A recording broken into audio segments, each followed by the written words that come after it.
Tonight on Doctor's Diaries. Rene? Hey, Rene. She got up from the bed and she completely collapsed.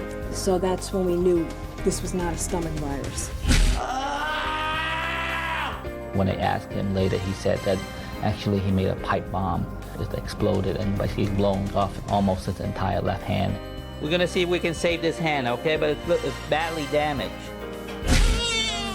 Seeing her in tubes, it's heart-wrenching. I want to take her home. You know, I have everything all set. I'm sorry.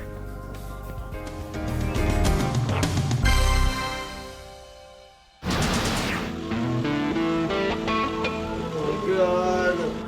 You got him? Oh, my God. Ah! 22-year-old Todd Simmons was rushed to Westchester Medical Center minutes after an explosive blew up in his hands. What happened? Oh, I'm thinking. You were what? Ow! I have to take a look, okay? Me and my son out. The on-duty resident preps Todd for emergency reconstructive surgery. Were you drinking today? No, that's You it. take anything? Drug? Smoke weed. Weed? What happened?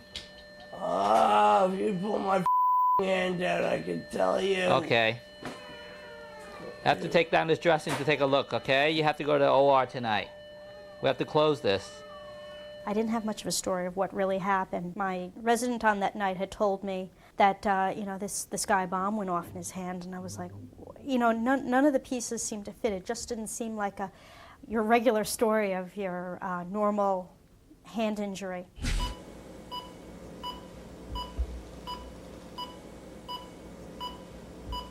What happened? Listen, talk to me. What happened? How did you blow up your hands? One of my friends said I was in a while. You're not making any sense. From the history from the EMS, they said the firecracker, but then when they asked him later, he said that actually he made a pipe bomb, and him and his brother passed it along to each other, and then somehow it exploded and basically blown off almost his entire left hand. We're gonna see if we can save this hand, okay? But it's badly damaged. I was called, and I essentially was taking laundry out of the washing machine, putting it into the dryer, and getting ready to go to bed. And I got the phone call, and I immediately just dropped everything I did and jumped into my car. As soon as I got here, jumped into a pair of scripts. He was already waiting for me in the operating room. It's nice to have you. Thank you very much. 9-year-old Drayton has just arrived in New York from his native Albania. He suffers from a serious heart condition that threatens to cause a massive stroke which could kill him if not corrected soon. Hey, you want to try it on? Huh? It's a little big, probably. Here you go. Thank you. All right. You're a New York Yankee now. Drayton is a participant in an international program called The Gift of Life, through which critically ill children in less developed countries are given the care they need. It is at Westchester Medical Center in Valhalla, New York, that Drayton will get the operation which will save his life. His first visit is with Dr. Paul Wolf. What he has, from what we know about him from home, is that the big vessel going out to the body, okay? Aorta? Yes. It has a narrowing here. Yeah. It's blocked. Today, here, right, this afternoon, we're not going to be doing any surgery. Nothing will hurt. So we're all going to go to the room next door, and then we take a picture of your heart, like you had at home. We use a microphone. I first became involved with the Gift of Life several years ago when I was asked to accept these children for surgery at our hospital.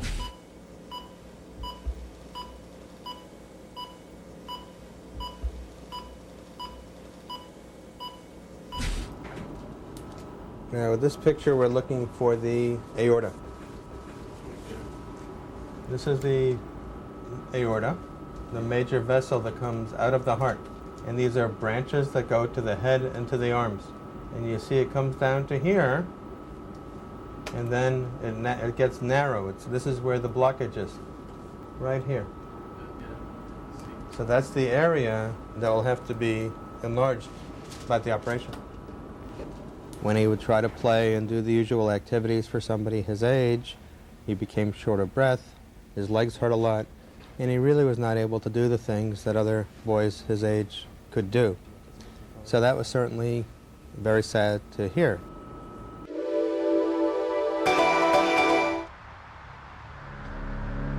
It's been 2 hours since Todd Simmons arrived in the ER. The proximal phalanx is in pieces. Dr. Karen Buckley examines the x-ray and discovers how badly the explosion damaged the bones in his hand. Not too bad, just soft tissue. Yeah. Every patient requires custom-made procedures, and you have to think it out ahead of time. And I have to admit, a lot of the time you think it out in the operating room. Alrighty, well, the big problem is the soft tissue. Let's see what we can do. You're standing there, you have plan A, plan B, plan C, plan D already in your mind. Sometimes things still don't work out completely the way you want them to. If he knew? Yeah, I know. Maybe he would have stayed in bed this morning. Todd's injuries are severe, and Dr. Buckley must quickly determine her exact course of action. I don't think there's much I can salvage here. I mean, I'm trying to assess everything. I mean, there's blood supply to some of the soft tissue, but it's not going to do much good to have soft tissue when the bone is really not very good. It doesn't look that bad on the x-ray. In Todd's case, I wanted to save something on both hands, and his left hand especially. All the fingers are going to go? No, I'm going to try to save these two. Yeah. I'm going to try. If he can end up with a claw that he can use to assist his right hand with, you know, that's something that's better than having the entire hand taken off. This is probably one of the saddest operations you can do, is amputating parts of a hand. I think one of the things that kind of intimidates me with hand surgery is the fact that I could have done a very good job, but at the end of it, I don't know what the recovery is going to be. I don't know.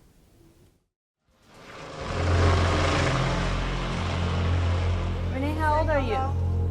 Renee. Hey, Renee. You say hi?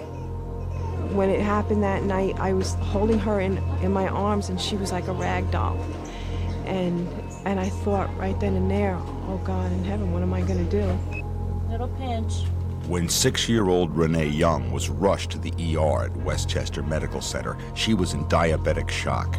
I'm sorry, honey. I'm sorry. Still unresponsive, she drifts in and out of consciousness. Initially, Monday, she was complaining of a stomach ache.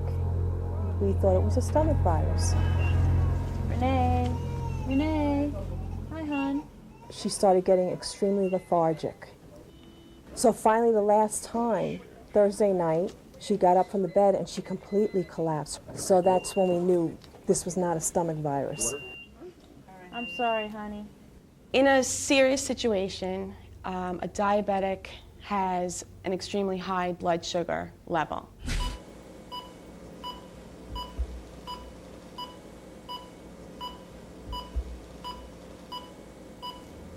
Renee.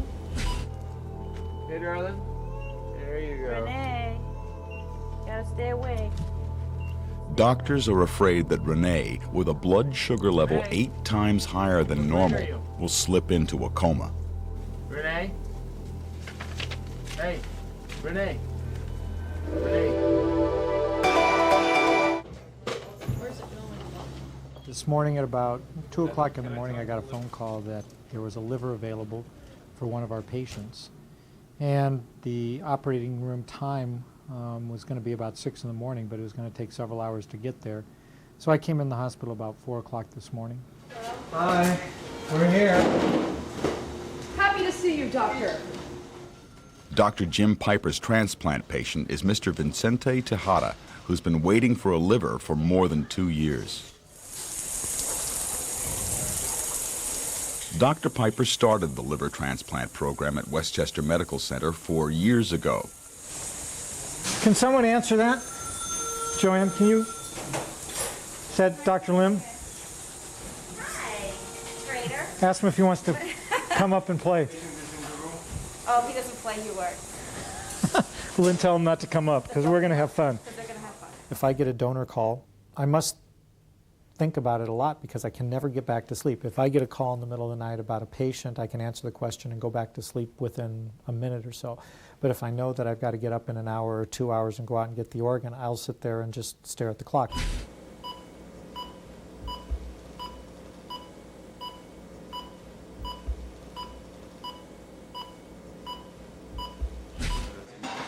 And we need one more little intestinal bag, you know those little intestinal bags? As Mr. Tejada gets prepped for surgery, Dr. Piper prepares the donor liver to minimize any complications during the transplant. So after we get the liver out, it still's got a lot of stuff on it we really don't need and want. So usually once we get back here, we just kind of clean it up a little bit. We're just checking the artery to make sure there are no holes in it. This is the main artery that feeds the liver, and it looks really good. We'll just wrap this up and then we'll get ready to get started.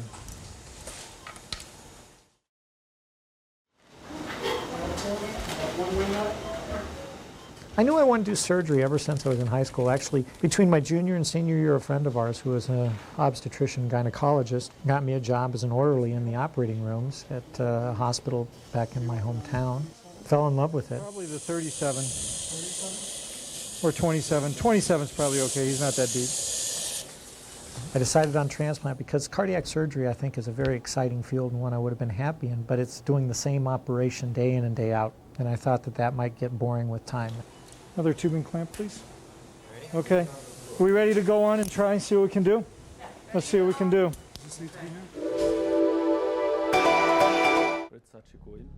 It's almost time for Drayton's heart surgery, but Dr. Wolf needs to put the scared little boy through one final test. And this is a morphine in a syrup form. This. Okay. To drink? Head back. To drink? Okay, I'll let you. Сашу. No. Don't spit it out. Kalıyor. Bye-bye. See you later.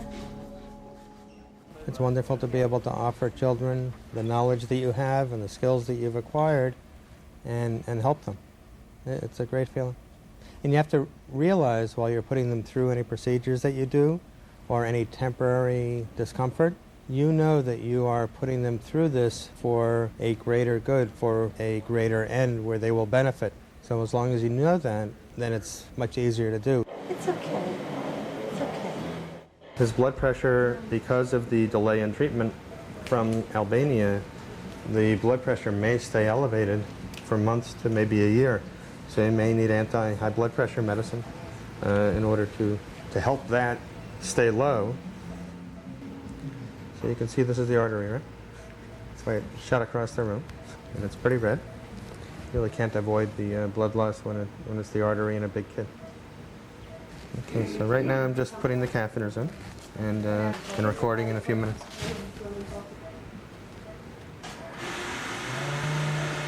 Go! Dr. Wolf injects a harmless dye into Drayton's aorta. His left subclavian is huge. Look how big it is. It shows exactly how the narrowing in the vessel is limiting the blood flow to the lower part of his body. So you see the coarctation. Wow. And it really goes from there to there. We should have asked how you say finished in this language. Oh, right. I want to know that. Okay. Hi. Hello. Okay. We're all finished. All done. The hardest thing about taking care of gift of life patients who come from other countries, it's very frustrating. You try to communicate and reassure by body language or facial expressions, but that can only go so far. Okay. All done. Bye-bye. Bye-bye. Bye-bye. All done. Anybody had not as they finished in Albania? Yeah, we can have the guy come up. That's a good idea. Yeah, tell him we're all finished. He can go back to his bed. Everything went very well. Thank you. We got very good pictures of everything. It's very severe. Yeah. He slept the whole time. He was asleep the whole time. Yeah. But at the end, he wakes up. Yeah. So we just wanted to tell him we're all done and Yeah. everything is fine. Ka përfunduar çdo gjë, ti je mirë. Ka përfunduar. Çdo gjë, ti je mirë. Ke dhimbje? Jo, ka përfunduar çdo gjë, ti mos u bën marak. Çe ku jam unë? For more information, log on to our website. Next on Doctor's Diaries, a mother is forced to leave without her newborn. I packed a bag. You know, I have everything all set. I'm sorry.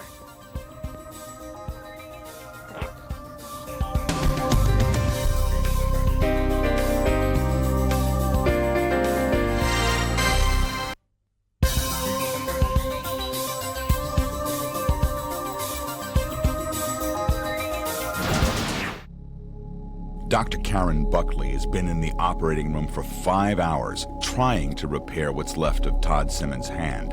This isn't that bad. The good news is, yeah, I see. The good news is, look at this lovely padding we have on this thumb tip here. Bad news is his thumb is a lot shorter. And these injuries, they're a bit intimidating at first when you come in, you look at them.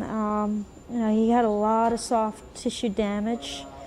He's lost half of his thumb on the left hand, 2 of the fingers, and we've got 2 fingers that I don't know what the function is going to be ultimately, but hopefully he'll get some motion back, and most importantly, he has part of his thumb. You sure you don't want a skin graft now? I got plenty of skin graft over here. You want to give it a try? Put it on as a biologic dressing? When you're midway through a procedure like this, you kind of settle in because it does become kind of fun putting something like this back together, trying to salvage. You know, you're essentially handed something that is completely non-functional, and you try to see what you can make out of it.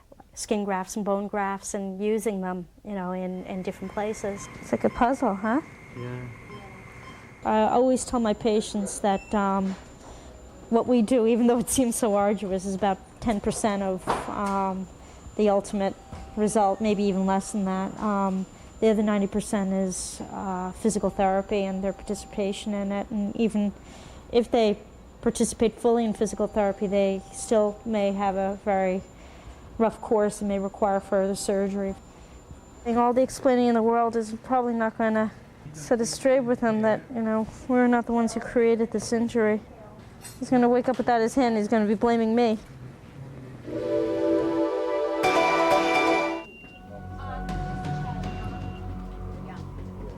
It's been 8 hours since Rene Young was admitted to the ER, diagnosed with life-threatening diabetes. We need to get that blood sugar down slowly, but we need to get it down to a level that's she can be conscious and be okay. Sometimes a nurse is there just to be a shoulder to cry on. These parents are very upset that their child is here and will be here in and out for a long time, and you're there to be comfort to the family. And it feels great to do that and be there for them in that way. We do 3. Now, let's think. What is the total number going to be when you draw back the 3.5? Let's see, that's going to be 5. Very good. So you're going to draw back to 5. No? Okay, if you don't want. A lot of times parents are shocked when they get this diagnosis and they almost put up a block. Cindy was not that way. She wanted to learn and help her child. How's that? Is that too much? Is that okay? That is perfect. Good job, Mom. High honors, again. We'll do this one because we did the other one the last time. Will Daddy do it? You didn't do all the work, so you can't. Mom's getting credit for this one. You ready? Ow. You weren't supposed to say ow on camera. Okay? Good job. There you Perfect. go. Now you can have dinner. Now you can eat, kiddo. Okay? What do you think? Did Mom get an A? Yeah. Yeah? Okay. We so quiet. Is that a leaf? Yeah. It's good for you. It's a lifelong thing. There's no growing out of it. You know, she's type 1, and that's forever.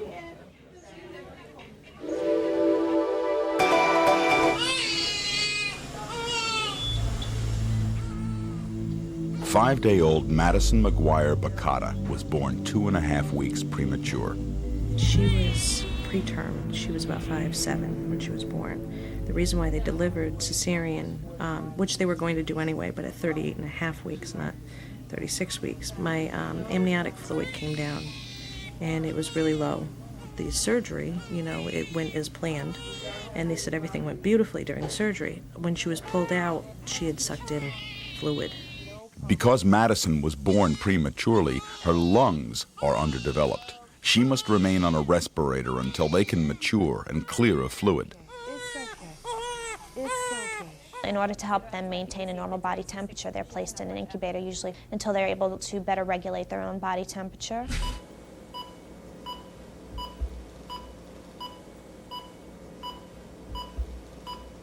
Right now she's on oxygen and she's in an incubator, but hopefully that won't be long. Walking in there and seeing her in tubes, it's heart-wrenching. She had an oxygen tent over her face and she was not breathing well, but she's breathing on her own. It's something you're completely unprepared for. You don't expect to have an unhealthy baby.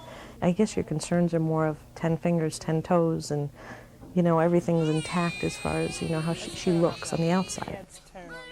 I want to take her home.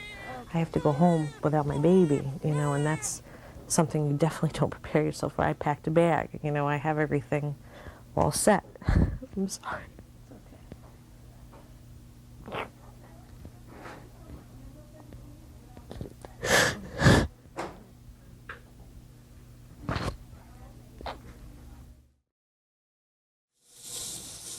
4 hours into the transplant surgery, Dr. Jim Piper works to remove Vincente Tejada's diseased liver before unpacking the donor organ. Okay, right angle to me, pick up scissors to James. He is a very interesting gentleman. He has hepatitis B, and the donor had been exposed to the hepatitis B virus in the past, which most people would not be willing to accept those livers for the fear of getting hepatitis B. 4-0 double-armed on the 27. Since he had hepatitis B, and he was already going to be treated for the hepatitis B, and so that was a perfect liver for him. One of the red pullers. Bad liver. This gentleman clearly had cirrhosis of liver, and the first thing you noticed with the liver that we took out was very rough. It looked like a cobblestone street, and that was the cirrhosis. It was small too. As it gets cirrhotic, it shrinks down. So I guess the two things that really set it apart was that it was very rough in texture and it was smaller than the liver we put back in.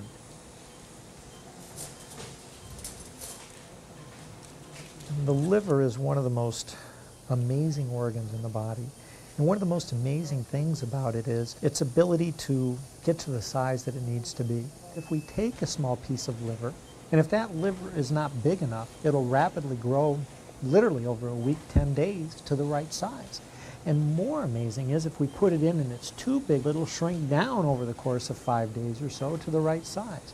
So something tells the liver exactly how big it needs to be.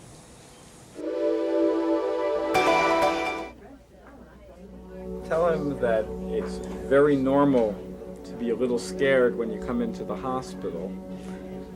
Dr. Lester Permit comes to visit 9-year-old Drayton a day before his surgery. I came by to talk to you a little bit about exactly what we plan for his surgery tomorrow. It's always more difficult dealing with patients and parents who do not speak English or understand English well. It's difficult enough to carry out a normal conversation through a translator, but when I'm trying to convey relatively complicated concepts of the surgery and the risks involved, that becomes even more difficult.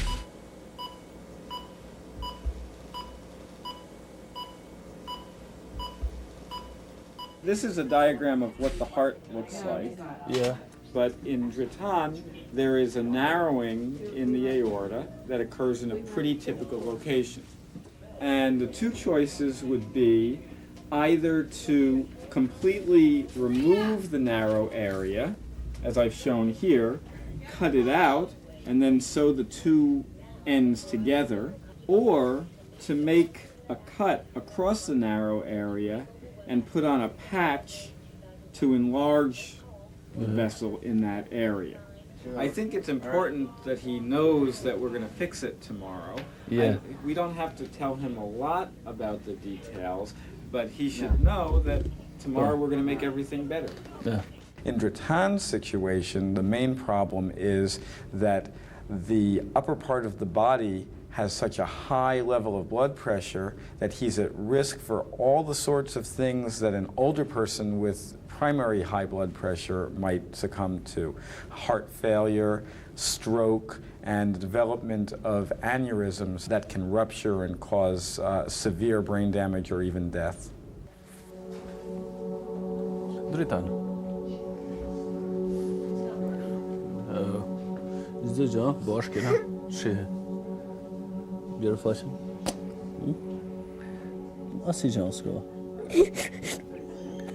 او سکا پرجاما بينا باش تو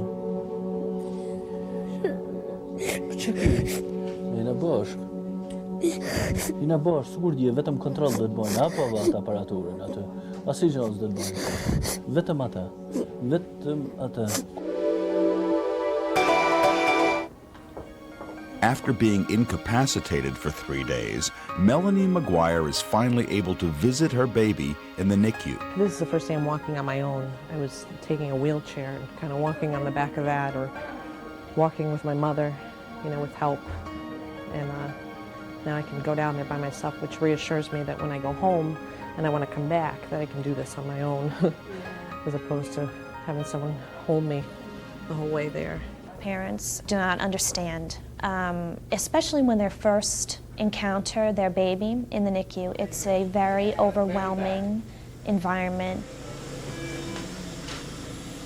There's a lot of noise, a lot of sound, a lot of beeps, and it's very, very easy for them to be distracted from the baby that's actually laying there in front of them. Let's see, it's at 40. I keep checking this to see if it's at the right level, because she was Not for you. I know. It's for us. She Don't look at this. It goes up and down. Yeah, I know. Okay. I know. You come and look at the baby. I know. I want to make sure that this goes down, though. It will go down with time. I know. Just give time. I know. Have lot of patience. I know. Okay. I don't have any patience. I want to go home now. No. You will have. You will develop patience. Just wait and see. It's okay if I reach in? Or? Okay. Just put this up.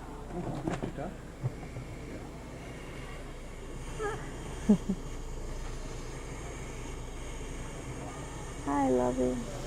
Would you like to hold her? The nurses are wonderful initially at just sort of orienting the family to the environment, and then really just getting them to focus on their baby. Okay. And I'll straighten her up for you. Okay. This here is not. Yeah. Good, No, either. we'll put this over here. That's okay. That's okay. I'm probably will tape it to your bath rope so we Okay. can just. Hey, where you going? Where you going, miss? Here, let me just. Okay. Okay. She likes her binky. Hi, boo boo. You want to show mommy how you suck? Show mommy how you suck. She's like, no, forget about it. Hi, honey. Well, you're not getting up as upset as you were before. You used to get awful upset. You're sleeping. And I know that's the best way to be comfortable, just to be sleeping. Huh?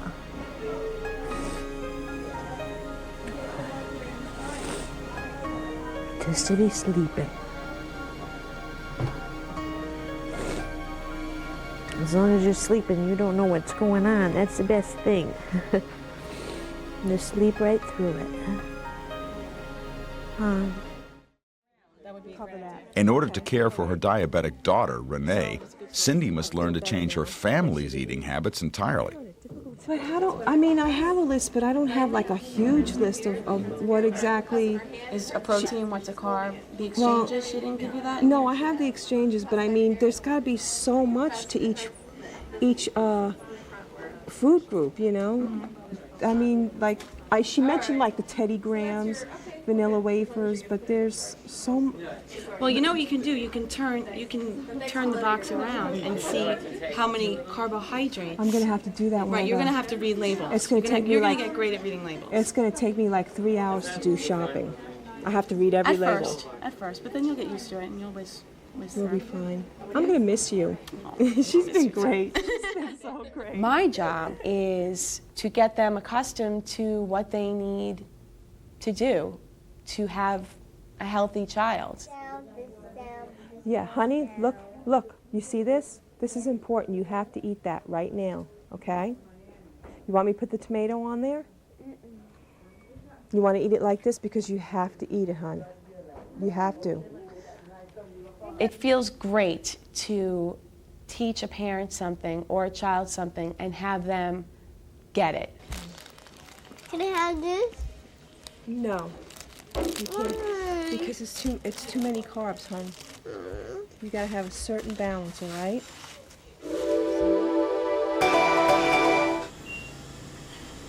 With each day, Madison's lungs grow stronger, but she's still not breathing properly. Her respirations have to slow down a little bit. She's breathing above 60. She should be between 40 and 60 breaths per minute, and she's like 68, 70. So that needs to slow down, and she has to be able to eat, you know, with a bottle or breastfeed before she can go home, and that puts a lot of work on her breathing too right now. So we're not even feeding her that way. We feed her with the tube now. She's very pretty. Madison's a pretty girl. You know, they may want to see the baby eating well for at least 24 hours before the baby can go home, eating and breathing well. From what I'm gathering, that it's going to be this, possibly a week, you know, this weekend, so it's only going to be maybe a few more days, you know, before she can come home. The desire always is to take their baby home. So I don't think ever is a parent happy when they get the news that their baby's discharge is going to be slowed down or affected by, you know, any given condition. I wanted to stay as long as possible till she's perfectly healthy, but I wanted to come home at the same time. I don't want any complications beyond this. I want to take her home. I want her to be perfect. We're not intentionally separating them from the family. We just want the baby to have the best possible outcome. Aww. So cute. Hi, baby. Yeah, she's still requiring a little bit of oxygen by the cannula, but hopefully within the next day or so we'll be able to get that off. She seems to be, you know, tolerating her feedings fine. You can tell her color's a little yellow. She's still a little jaundiced. The first place you can really see jaundice on a baby is over the bridge of their nose. So if you press like this, you can still see how. And generally, as the levels of bilirubin are rising in the bloodstream, it progresses. It starts from the head and works its way down. But she's 8 days old now, so her levels are going to start to come down on their own, which they are. So I'm not so worried about that anymore. But she's doing great. Madison Rose, very good. Baby McGuire will be going home tomorrow. Yeah. His roommate are ad lib Q4 feeds now, so it's okay for me to tell the parents? Yeah. Okay. My experience has been really, really good.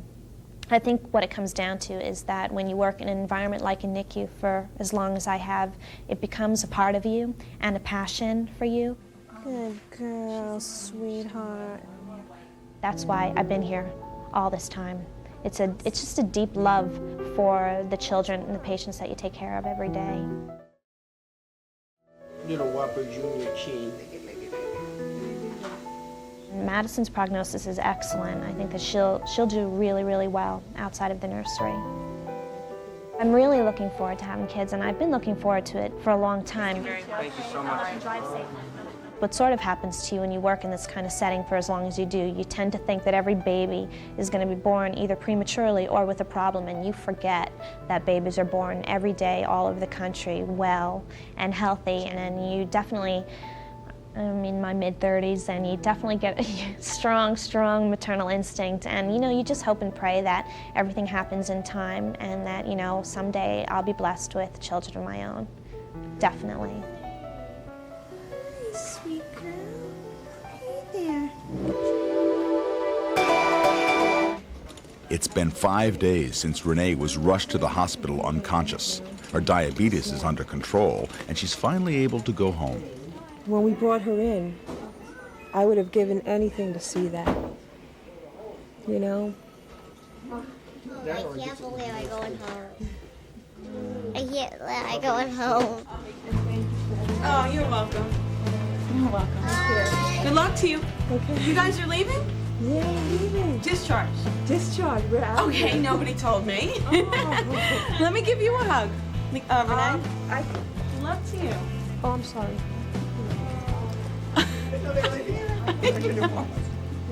I think Cindy and her husband were somewhat nervous to leave, but I think that they thought they knew enough, you know, to get by on the first few days. So she'll take the amoxicillin, 1 teaspoon, which is 5 cc's.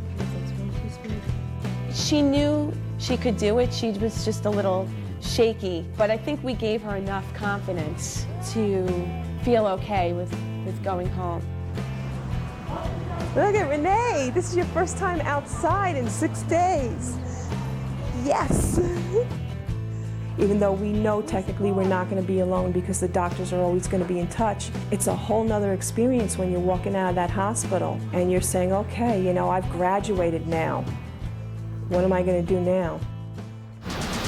When we come back, after dozens of doctors and thousands of miles, for Drayton, it all comes down to this.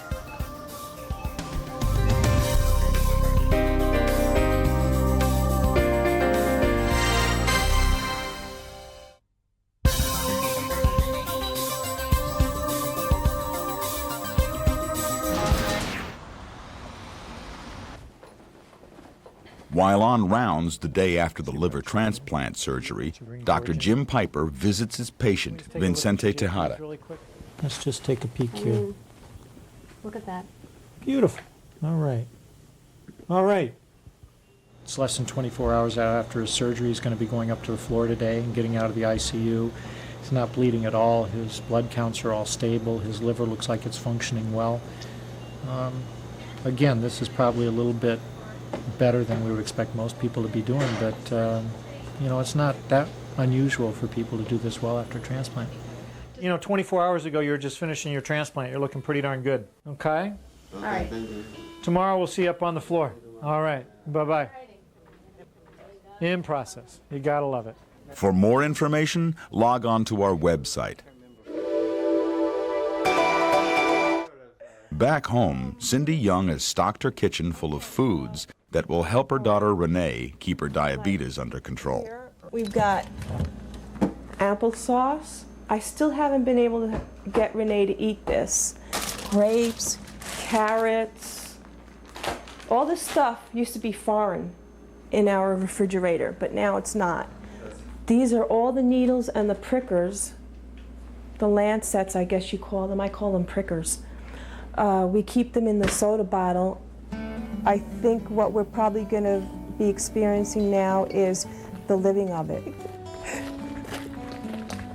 She's getting all shy now. What's the matter, Renee? We came from being as low as you could possibly be. You know, we were on the verge of losing our daughter. I can't even describe to you what that was like. I think Renee will lead a normal kid life. She's a normal kid. She just has something different that she needs to do in order for her to be healthy.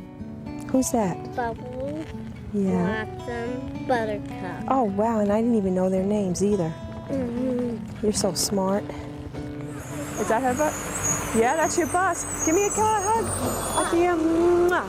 Have a good day, sweetie. You can't turn back the clocks and say, okay, she doesn't have diabetes. Okay, we don't have to do this anymore. Hopefully one day, thank God, they'll find a cure and she won't have to deal with this and we won't have to deal with it. But in the meantime, it's here, it's right in our face, and we have to. It's finally time for Drayton's heart surgery. He has traveled over 4,000 miles from his home in Albania because in his country, the technology does not exist to perform this operation. Vicky, do you have any jokes? It looks so serious these days. Each doctor involved is volunteering his or her time and experience to help him. Hi. It's okay. It's okay. We'll take good care of you, okay? Drayton is Dr. Permit's 27th gift of life patient to date. That's good. And give my kiss. Huh? Yep. Okay. Down here is the area where he's got that very, very tight narrowing. And then you can see that as we go lower, it becomes more normal sized again as it descends down to the lower part of his body. The problem is he's got these huge collateral arteries here and behind that would make it very difficult to make. We'd have to cut out from here to here and get that all together, which I think would be difficult to do. So instead of doing that, we'll put a big patch on to just enlarge the area from here to here, and I think that that will do very well for him. The patch Dr. Permit uses is made of Gore-Tex and will remain on Drayton's aorta for life. Although the patch will not grow, once we enlarge the area and blood flow starts to come through the artery, the remaining portion of the wall that's made up of his own native tissues will grow over time, and it's unlikely that he'll ever have any further problems from this. Yoo-hoo. You can see me, right? All done. He's in the intensive care unit. Everything went very, very well. Oh, thank you. No problems at all, really. Everything is okay. He looks perfect. Okay. He's asking for something. I don't know whether it's for you or for water. Drayton. Check it here. Check it over. Oui. Oui. Huh? Oui. Pretty. Like it water. He's going to be pretty sleepy for a while. And his belly, we're not going to be able to feed him for at least 3, 4, 5 hours, nothing to drink. Yeah. Because with the increased blood flow, it can also affect I his her stomach. her skimash to whip mrapat do t'japim ujë. Nothing for 4 or 5 hours. But we'll give him some ice chips. Something. Kush? Me linën tonë ta japon. Ta kam mbrujt. My sister lives. He like it cola. Not until later. By the next afternoon, Drayton's blood pressure has equalized, and he is making a typical recovery. He's scheduled to leave the hospital within 3 days. All right. Okay. 4 feet. Okay. Have a seat in the chair. Can he lie down now for a second? Oh, that's nice and clean. This looks beautiful. I think all these patients who come through the Gift of Life program do become special because you're aware that you're part of a bigger process in the first place. Yeah. Oh, thank you. Thank you very much. Oh, those are beautiful. This is for you. I don't need this. Cheers, Drayton. Drayton, cheers.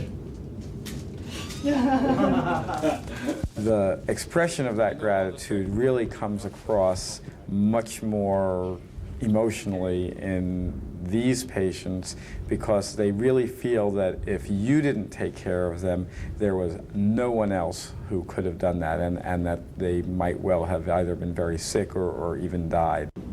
So, goodbye, thank you. You're very welcome.